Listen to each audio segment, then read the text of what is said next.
Hi, student, everybody. Rahul this side, your study abroad advisor, your friend, your counselor, whatever you want to say, it's okay. So, आज मैं एक ऐसे destination के बारे में बात करने वाला हूँ जो बहुत सारे कंसल्टेंट आपको नहीं बताते हैं, या बहुत ही कम कंसल्टेंट आपको ये डेस्टिनेशन के बारे में रिकमेंड करते हैं। तो बहुत सारे ऐसे स्टूडेंट्स के साथ मेरा इनकाउंटर हुआ है, मतलब लोग मुझे मिले हैं जो जिनके इंग्लिश में एग्ज़ाम में मार्क्स इतने अच्छे नहीं आते हैं और वो इंग्लिश एग्ज़ाम नहीं देना चाहते हैं, और या उनके एज फैक्टर होता है, लाइक बहुत ज़्यादा उनकी एज हो जाती है, 40 के ऊपर हो जाती है, 45 के ऊपर हो जाती है। एज़ यू नो, ऑस्ट्रेलिया में बहुत ज़्यादा दिक्कत आती है, बहुत ज़्यादा पंगे हो जाते हैं फॉर द वीज़ा एक्सेप्टेंस। सो आज मैं एक ऐसे डेस्टिनेशन के बारे में बात करने वाला हूँ जहाँ पर आपको इन सबसे बिल्कुल अच्छे से छुटकारा मिल जाएगा और रिलैक्सेशन मिल जाएगा। तो और ये आपने इस डेस्टिनेशन के बारे में काफ़ी मूवीज़ में देखा होगा, कई सारे इन्फ्लुएंसर्स भी उस डेस्टिनेशन में विज़िट करते हैं। तो उस डेस्टिनेशन के बारे में जो बात करने वाला हूँ उसका नाम है Dubai. Yes, of course, Dubai.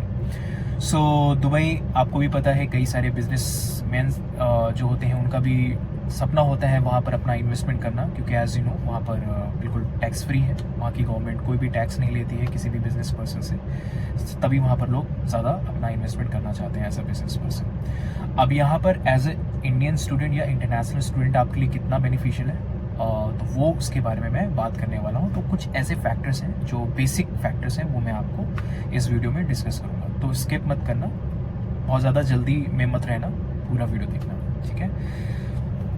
और हाँ, एक और चीज़, इस वीडियो को मैं कुछ पार्ट्स में डिवाइड करूँगा। अभी मैं पहले आपसे कुछ बेसिक चीज़ों के बारे में बात करूँगा जिससे आप दुबई के बारे में जानो, और दुबई आपके लिए क्यों अच्छा है एज ए इंडियन स्टूडेंट या इंटरनेशनल स्टूडेंट, ठीक है। सो जैसा कि मैंने बताया, वहाँ पर दुबई में आपको कई सारे मल्टी कंट्रीज़ के लोग दिखेंगे, वहाँ पे कई सारे मल्टी कंट्रीज़ के बिजनेसमैन दिखेंगे जो अपना इन्वेस्टमेंट करते हैं एज अ बिजनेस, मतलब रेस्टोरेंट या कोई भी किसी तरीके के बिजनेस में इन्वेस्टमेंट करते, तो मल्टी कंट्रीज़ के लोग आपको देखने को मिलेंगे एज अ स्टूडेंट भी। दूसरी चीज़ क्या है कि आपका वैल्यू फॉर मनी, लाइक आप जो भी इन्वेस्टमेंट करते हो एज अ स्टडी में, तो उसमें आपको हाई रिटर्न मिलने के चांसेस ज़्यादा होते हैं in comparison to other countries, right. क्योंकि और कंट्रीज़ में बहुत ज़्यादा कंपटीशन है, बहुत ज़्यादा बल्क में एप्लीकेशंस जाते हैं, जो कि यूनिवर्सिटीज़ जो है वो बहुत ही बहुत फिल्टर्ड तरीके से उस एप्लीकेशन को एक्सेप्ट करते हैं, एंड देन आफ्टरवर्ड बहुत ज़्यादा कंपटीशन हो जाता है। तो this is the like important point for you कि आपको एक वैल्यू मिलती है आपके इन्वेस्टमेंट में। तीसरा क्या है, वहाँ पर कुछ ऐसे कोर्सेज भी हैं जो कि शॉर्टर पीरियड ऑफ टाइम भी है, लाइक आपको 1 साल के भी कोर्सेज वहाँ पर मिल जाएंगे, ठीक है। तो अब ये भी टेंशन लेने वाली बात नहीं है कि मुझे बहुत कम समय में कोर्स कंप्लीट करना है और अपना PR के लिए अप्लाई करना है, या वर्क परमिट के लिए मुझे अप्लाई करना है, या वर्क वीज़ा के लिए अप्लाई करना है, ठीक है। तो ये भी आपके लिए एक एक अच्छा फैक्टर है जहाँ पर दुबई आपके लिए बेस्ट ऑप्शन होगा, ठीक है। तो शॉर्टर पीरियड ऑफ टाइम के भी वहाँ पर कोर्सेज आपको अवेलेबल हो जाएंगे। पॉपुलर डेस्टिनेशन ये है खासकर अपने इंडियन स्टूडेंट्स के लिए, क्योंकि आपको बहुत ज़्यादा इंडियन स्टूडेंट्स भी यहाँ पर देखने को मिलेंगे, तो then this is a best for you. और कई हमारे इंडियन यूनिवर्सिटीज़ के जो कैंपसेस हैं वो भी दुबई में आपको मिलेंगे, तो जस्ट लाइक मणिपाल, तो यहाँ पर आपको मणिपाल का भी कैंपस देखने को मिलेगा, ओके। और बहुत इंपॉर्टेंट चीज़ ये है कि कई सारे ऐसे बच्चे हैं जिनका UK, ऑस्ट्रेलिया और US में वीज़ा रिफ्यूजल हो जाता है, तो ये डेस्टिनेशन आपके लिए, गौर से सुनना, आपके लिए ये बेस्ट ऑप्शन है, क्योंकि कई सारी ऐसी कैंपसेस हैं, like university of Wollongong from Australia, तो कई ऐसे यूनिवर्सिटीज़ के कैंपसेस हैं जो आपको दुबई में भी मिलेंगे। तो फिर यहाँ पर हम बात कर सकते हैं कि जैसे फॉर एग्जांपल अभी मैंने बताया ना कि UK, ऑस्ट्रेलिया एंड US की यूनिवर्सिटीज़ के कैंपसेस हैं, तो ये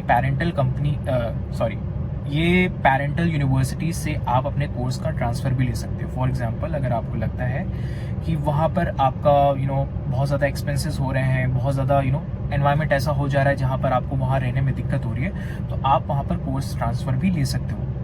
जो उनके पैरेंटल कैंपसेस हैं, आप ना दुबई में भी ट्रांसफ़र ले सकते हो, आप जो भी कोर्स पर्टिकुलर कर रहे हो, फॉर स्पेशली UG, राइट। फिर यहाँ पर है कि दुबई में ऐसे जो भी मैं कोर्स के बारे में बता रहा हूँ वो अफोर्डेबल है, चीपर है in comparison to other destination, तो आप आराम से यहाँ पर अपना कोर्स कंप्लीट कर सकते हो without spending so much of money, right. So और मैंने भी बताया भी शॉर्टर पीरियड ऑफ कोर्सेज भी आपको यहाँ पर अवेलेबल होंगे, ओके।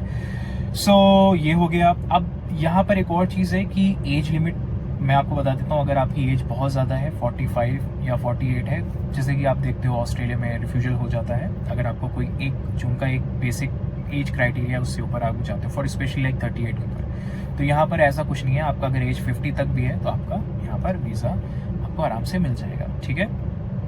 और यहाँ पर सबसे स्पेशली जिनका बहुत ज़्यादा गैप है और ऑस्ट्रेलिया में वो गैप एक्सेप्ट नहीं कर रहा है, लाइक आपको भी पता है ऑस्ट्रेलिया गैप ज़्यादा एक्सेप्ट नहीं करता है, या आप यूएस में जा रहे हो तो गैप एक्सेप्ट नहीं करता, तो then this destination is good for you, specially for those Indian students जिनका गैप बहुत ज़्यादा है। तो यहाँ पर आप अपना दुबई में आप अपना अप्लाई कर सकते हो विदाउट एनी हेजिटेशन, ठीक है। और यहाँ पर ये भी है कि हाई रिस्क जोन वाला भी सीन नहीं है, तो अगर आप हाई रिस्क जोन से भी आते हो, पंजाब से आते हो, हरियाणा से आते हो, तो भी आप यहाँ पर अप्लाई कर सकते हो बिल्कुल free of mind, okay. So tension लेने की ज़रूरत नहीं है।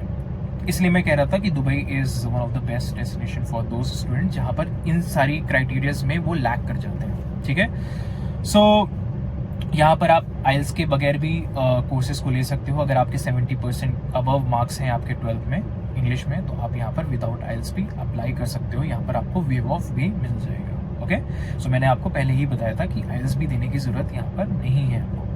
यहाँ पर बैचलर्स जो है वो 3 साल के हैं, 4 साल के भी हैं, और आपका मास्टर्स 1 साल का भी है, 2 साल का भी है, और कुछ शॉर्टर पीरियड ऑफ कोर्सेज भी हैं आपको, जिससे मैंने आपको स्टार्टिंग में बताया, ठीक है। अब यहाँ पर जो पोस्ट ग्रेजुएट स्टूडेंट्स हैं वो यहाँ पर अपना लीगली जो स्टूडेंट वीज़ा है वो वर्क वीज़ा में कन्वर्ट कर सकते हैं एज अगर कोई भी एम्प्लॉयर उनको हायर करता है। तो यहाँ पर आपको कोई भी ज़्यादा कॉम्प्लिकेशंस नहीं है आपको यहाँ पर अपना स्टूडेंट वीज़ा को वर्क वीज़ा में कन्वर्ट करने का, ठीक है। और दूसरी चीज़ क्या है कि मैंने आपको बता दिया कि आइल्स वेव ऑफ भी आपको मिल जाएगा, और जो आइल्स रिक्वायरमेंट भी है वो आपका 6.5 है फॉर योर पीजी, और 6.0 जो है आपका रिक्वायरमेंट वो है फॉर योर यूजी, राइट। सो ये सारी चीज़ें हैं। और यहाँ पर आपको 2 इनटेक्स मिलेंगे, पहला है आपका सितंबर और दूसरा है जनवरी, ठीक है। सो जो भी आपका प्लान, जो भी आपके दोस्त हैं, यार हैं, या आप प्लान कर रहे हो, तो आप ये इनटेक को दिमाग में रखना कि 2 इनटेक्स होते हैं, सितंबर और जनवरी, ठीक है। सो ये तो रही बेसिक चीज़ों के बारे में, दुबई के बारे में। और आगे मैं कुछ जैसे मैंने कि बताया, मैं इसको पार्ट्स में डिवाइड करूँगा, तो और भी आगे कुछ है जो चीज़ें मैं आपसे डिस्कस करूंगा, कौन कौन सी यूनिवर्सिटीज़ हैं, कितनी यूनिवर्सिटीज़ हैं, और भी सारी चीज़ें, क्या क्या डॉक्यूमेंट्स हैं, क्या वीज़ा डॉक्यूमेंट्स हैं, वो सारी चीज़ें मैं नेक्स्ट वीडियोस में डिस्कस करूंगा। अगर कोई क्वेरी है तो आप मुझे कमेंट सेक्शन में लिख सकते हो, मैं बिल्कुल कोशिश करूँगा कि मैं उस क्वेरीज़ को रिजॉल्व करूँ। तो मिलते हैं फिर नेक्स्ट वीडियो में, ठीक है। परेशान होने की ज़रूरत नहीं है, और चैनल में नए हो सब्सक्राइब कर लो। बहुत ही ईजी वे में मैं स्टडी अब्रॉड जर्नी के बारे में मैं आपको गाइडेंस दूंगा, और कोई प्रॉब्लम है तो मुझे 1-to-1 भी कनेक्ट कर सकते हो, ठीक है। परेशान होने की ज़रूरत नहीं है। मिलते हैं नेक्स्ट वीडियो में।